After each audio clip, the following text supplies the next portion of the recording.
What does it mean to be gifted? Like many, you may think it's having an exceptionally high IQ or being a child prodigy.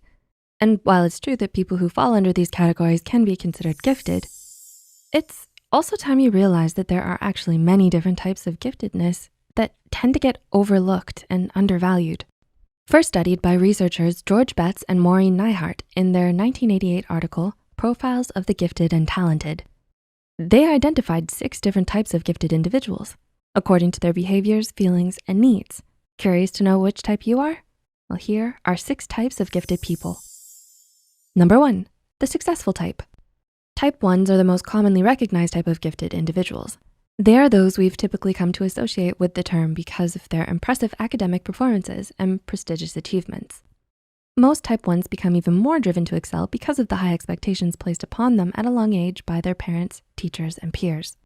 However, at the same time, some type 1s can become bored with school and lose their passion for learning because they feel like their giftedness has become their entire identity.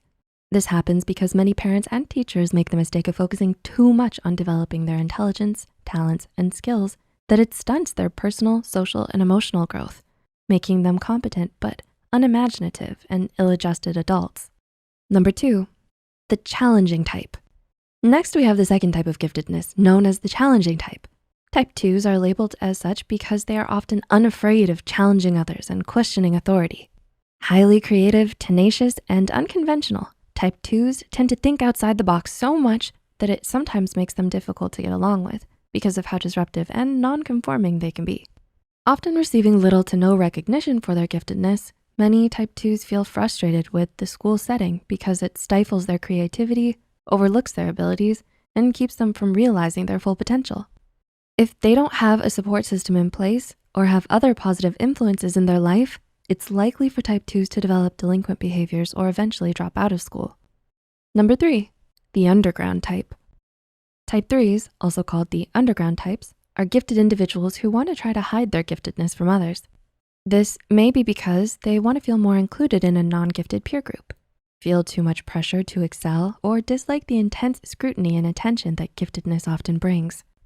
Those who don't manifest their giftedness until late childhood or early adolescence tend to fall into this category, most likely because that is the age when the desire for belongingness and social approval typically starts to intensify.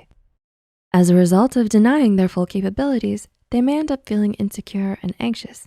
To remedy this, Type 3s need a lot of encouragement and understanding, not only from their parents and teachers, but also from their peers.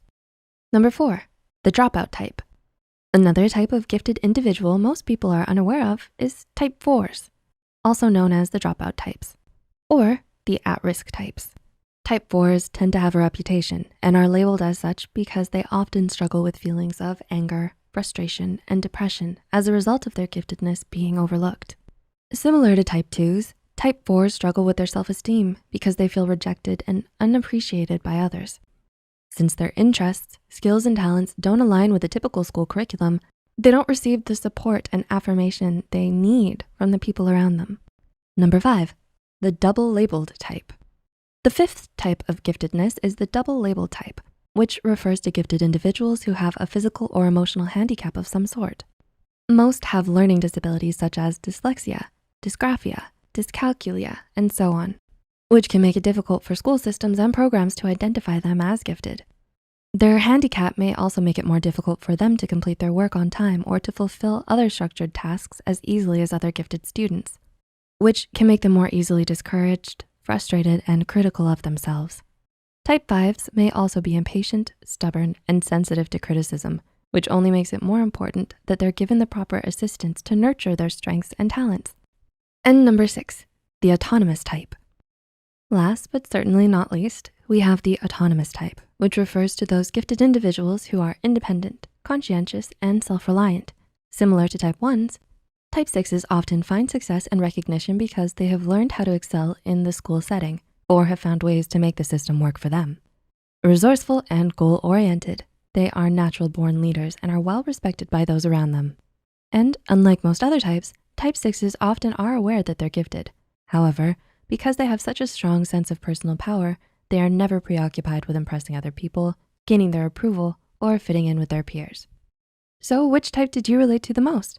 Do you relate to more than one type? Let us know in the comments below.